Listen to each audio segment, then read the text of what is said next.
Ada lagi Permenpan RB, ada dua teman-teman ya. Ada dua Permenpan RB yang baru. Nah, jadi silahkan disimak videonya dengan baik, jangan di skip agar tidak salah dalam memahami informasi yang admin bagikan. Jika ada suara-suara berisik, abaikan saja rekan-rekan ya. Nah, di Permenpan RB ini sudah keluar terkait pengadaan aparatur sipil negara yang mana apel paham. Nah, ini jenis pengadaan pegawai ASN terdiri atas PNS dan P3K. Oke, admin hapus dulu supaya jelas kelihatan teman-teman ya. Nah, selanjutnya kita ada lagi Permenpan yang kita dapatkan.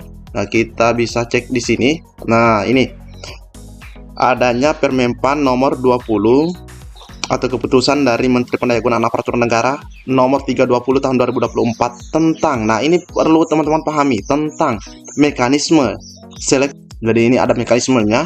Kita langsung ke bagian memutuskan. Nah, di sini jenis penetapan kebutuhan pegawai pengadaan pegawai negeri sipil tahun anggaran 2022 dibagi menjadi ada kebutuhan umum dan ada kebutuhan khusus. Jelas ya, ada dua. Dan selanjutnya kita langsung di bagian diktum ketiga. Di diktum ketiga dijelaskan di poin A, usia untuk mendaftar PNS itu 18 dan maksimal 5 poin, teman-teman ya. Oke, kita lanjut lagi di diktum keempat. Nah, di sini untuk teman-teman di bagian kesehatan, ketentuan sebagaimana dimaksud pada diktum ketiga huruf A dikecualikan bagi pelamar jabatan sebagai berikut. Nah, untuk jabatan dokter dan dokter gigi dengan kualifikasi pendidikan dokter spesialis, dokter gigi spesialis, dokter pendidik klinis, dan dosen, peneliti, dan perekayasa dengan kualifikasi pendidikan doktor. Dapat melamar dengan batas usia sambatan ini boleh mendaftar PNS dengan usia 40 tahun pada saat melamar. Di diktum kelima, pelamar dengan kualifikasi pendidikan sekolah menengah atas, nah ini ya, sederajat harus memiliki ijazah sekolah menengah atas atau sederajat yang terdaftar di kementerian yang menyelenggarakan urusan pemerintahan di bidang pendidikan, kebudayaan atau Kemendikbud Ristek, dan pemerintahan di bidang agama. Nah, ini ya. Jadi yang berijazah madrasah aliyah atau sekolah menengah atas, ini teman-teman hak wajib. Oke, di sini wajib terdaftar ijazahnya, tapi pastinya semuanya terdaftar teman-teman ya. Nah, selanjutnya pelamar dengan lulusan perguruan tinggi dalam negeri memiliki ijazah dari perguruan tinggi dalam negeri atau program studi yang terakreditasi pada BAN PT atau Pusat Pendidikan Tenaga Kesehatan atau lembaga akreditasi mandiri pendidikan tinggi kesehatan pada saat kelulusan. Jadi ingat ya, pada saat kelulusan yang dibuktikan dengan tanggal kelulusan yang tertulis pada ijazah. Jadi ini pelamar dari perguruan tinggi dalam negeri. Jadi di sini harus terakreditasi ya untuk melamar. Ketentuan sebagaimana dimaksud pada diktum kelima huruf B dikecualikan bagi pelamar lulusan perguruan tinggi. Nah, kalau luar negeri beda lagi teman-teman ya. Pelamar lulusan perguruan tinggi luar negeri sebagaimana dimaksud pada diktum ke-6 wajib memiliki ijazah yang telah disetarakan. Nah, ini sama dengan tahun sebelumnya. Ke-8, akreditasi program studi perguruan tinggi sebagaimana dimaksud pada diktum kelima. Nah, ini ya, akreditasinya untuk program studi atau perguruan tingginya. Huruf B dilaksanakan sesuai dengan ketentuan yang ditetapkan oleh Menteri Penyelenggaraan Urusan Pemerintahan di bidang pendidikan, kebudayaan, riset, dan teknologi. Nah, kalau misalnya teman-teman pada saat lulus akreditasi program studi atau perguruannya itu misalnya B, ya silahkan, nggak apa-apa teman-teman ya, itu saja. Ini ya akreditasinya. Terus informasi akreditasi program studi atau perguruan tinggi sebagaimana dimaksud pada diktum ke-8 ini di sini dapat diperoleh dari pangkalan data atau PDDikti ya, pangkalan data pendidikan tinggi yang dikelola oleh kementerian yang menyelenggarakan urusan pemerintahan. Nah, ini kita bisa cek di PDDikti teman-teman ya, yang seperti ini. Terus ada pangkalan data BES Badan Akreditasi Nasional. Nah, ini ya, ada juga atau dari BAN PT. Terus penetapan kebutuhan khusus. Nah, ini penetapan kebutuhan khusus sebagaimana dimaksud pada diktum pertama huruf B di instansi pusat dialokasikan bagi putra-putri lulusan terbaik berpredikat dengan pujian atau cum laude. Nah, ini ada kekhususan, ada penyandang disabilitas, ada diaspora, dan ada putra-putri Papua, dan ada putra-putri Kalimantan. Nah, ini masuk dalam kategori afirmasi secara tidak langsung, teman-teman ya. Nah, ini afirmasi secara tidak langsung. Karena kenapa? Mereka mendapatkan apa ya bahasanya? Privilege ya, keistimewaan, yaitu putra-putri Kalimantan, putra-putri Papua, ada diaspora, penyandang disabilitas, terus ada putra-putri lulusan terbaik atau yang cum laude. Nah, ini masuk afirmasi, teman-teman ya. Mereka mendapatkan kekhususan dalam CASN di tahun 2024 ini.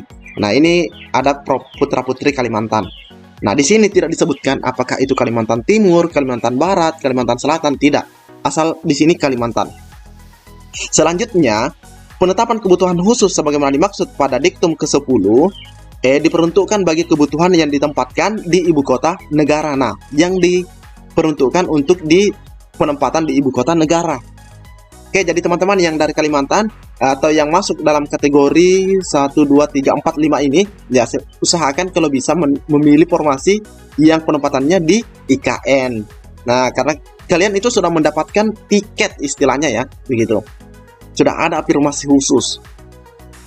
Penetapan kebutuhan khusus sebagaimana dimaksud pada diktum pertama huruf B di instansi daerah dialokasikan. Nah, ini untuk instansi daerah dialokasikan lagi sama dengan yang sebelumnya ya. Oke, tapi di sini kita lihat. Oke. Nah, di sini kita lihat ada putra-putri daerah tertinggal. Nah, ini juga teman-teman ya. Untuk daerah ada putra-putri lulusan terbaik atau yang berpredikat dengan pujian atau cum laude, ada disabilitas, ada diaspora, dan ada putra-putri daerah tertinggal. Nah, ini kita tahu apakah daerah mana saja yang masuk daerah tertinggal yang dimaksud. Ini yang perlu kita tahu lebih jauh, teman-teman ya. Apakah tempat kita sekarang itu masuk tertinggal atau tidak? Instansi pusat wajib mengalokasikan kebutuhan khusus PNS sebagai berikut. Instansi pusat paling sedikit 2%.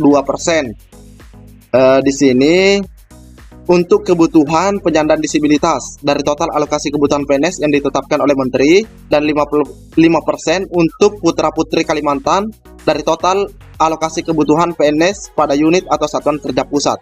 Wow, ini ada 5% untuk teman-teman putra-putri Kalimantan disiapkan. Instansi pusat dapat mengalokasikan kebutuhan khusus diaspora, putra-putri Papua, putra-putri lulusan terbaik berpredikat dengan pujian sesuai dengan kebutuhan organisasinya. Instansi daerah wajib mengalokasikan kebutuhan khusus PNS sebagai berikut. Paling sedikit 2% untuk penyandang disabilitas, terus ada 2% juga untuk kebutuhan khusus putra-putri daerah tertinggal. Wow, ada istilah putra-putri daerah tertinggal juga, teman-teman ya.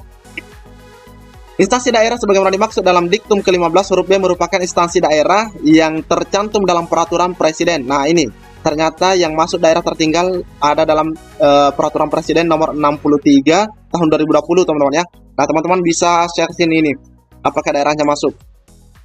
Oke, kita lanjut lagi. Nah, ini pemilihan jabatan atau satuan kerja unit penempatan sebagaimana dimaksud pada diktum ke-18 dilakukan pada SSCASN. Nah, ini pastinya sudah tahu ya, karena memang kita mendaftarnya lewat SSCASN. Nah, di sini instansi pemerintah dalam pengadaan PNS kebutuhan khusus penyandang disabilitas memperhatikan jenis. Nah, ini yang perlu diperhatikan. Jabatan yang pekerjaannya bersifat administratif yang dilakukan secara rutin, tidak memerlukan persyaratan khusus, dan atau jabatan lingkungan kerjanya tidak memiliki resiko tinggi. Ya, karena ini kan sudah disabilitas ya. Oke, kita lihat lagi. Ini maksud penyandang disabilitas.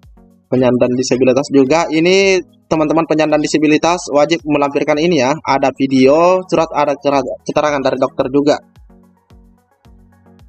Terus, nah ini pelamar penyandang disabilitas dapat juga melamar pada kebutuhan umum atau kebutuhan khusus. Nah, ini selain kebutuhan khusus penyandang disabilitas dengan ketentuan sebagai berikut. Nah, dia juga boleh melamar di kebutuhan umum. Oke, teman-teman ya. Ini kebutuhan khusus diaspora. Kita carinya dengan program dari perguruan tinggi terakreditasi A atau unggul, dan program studinya juga harus A. Tanggal saat kelulusan ya, yang dibuktikan dengan tanggal kelulusan yang tertulis pada ijazah. pelamar yang merupakan lulusan dari perguruan tinggi luar negeri, ini dengan pujian setelah memperoleh penyataan ijazah atau surat yang menyatakan predikat kelulusannya setara dengan pujian atau cum laude. Oke, terus di sini pelamar yang memiliki kebutuhan khusus putra-putri Papua merupakan keturunan Papua, AWAP ya, orang asli Papua berdasarkan garis keturunan. Ini ada bukti dari akta kelahirannya, surat keterangan dari kepala desa atau kepala sukunya. Nah, selanjutnya di sini pelamar yang melamar pada kebutuhan khusus putra-putri Kalimantan dibuktikan dengan kartu tanda penduduk di kabupaten atau kota Kalimantan pada saat pembuatan akun SSJSN. Semudah itu teman-teman ya, cukup dengan KTP-nya karena memang kita upload KTP nantinya. Nah, ini betul-betul memudahkan. Kalau untuk mengetahui apakah dia putra-putri Kalimantan sebenarnya, ya silahkan nanti dicek di KTP-nya. Itu juga cukup, itu buktinya teman-teman ya. Pelamar yang melamar pada kebutuhan khusus putra-putri daerah tertinggal dibuktikan dengan kartu tanda penduduk di kabupaten atau kota yang berada di daerah tertinggal tersebut. Cukup dilihat KTP-nya. Oke teman-teman ya. Oke, dapat kebutuhan yang belum terpenuhi setelah dilakukan penentuan kelulusan akhir sebagaimana dimaksud pada diktum ke-35 dapat diisi dari pelamar kebutuhan umum. Nah, jika masih ada formasi kosong dari kebutuhan khusus, ini boleh diisi oleh umum. Dan kebutuhan khusus lainnya yang memiliki jabatan dan kualifikasi pendidikan sama dari unit penempatan atau lokasi kebutuhan berbeda serta memenuhi NAB, batas SKD kebutuhan umum dan berperingkat terbaik. Nah, ini nanti kita akan cek nilai ambang batasnya juga teman-teman ya. Nah, ini 29 Juli 2024. Nah, terkait nilai ambang batas, nah untuk CPNS ya atau PNS ya, di sini kita bisa lihat di nomor 321 tahun 2024 NAB. Oke, kita lihat di bagian bawah. Nah, ini di bagian memutuskan. Nah, teman-teman yang akan mendaftar PNS, nah ini ada SKD, ada soalnya nanti, ada wawasan kebangsaan atau TWK, intelijensi umum, karakteristik pribadi. Terus ini biasanya sudah tahu teman-teman ya, TWK itu apa, TIU itu apa. Oke. Nah, yang lebih penting di sini nanti kita akan lihat berapa sebenarnya soalnya juga. Nah, di sini SKD sebagaimana dimaksud pada diktum pertama dilaksanakan dalam durasi 100 menit. Nah, itu ya, SKD 100 menit.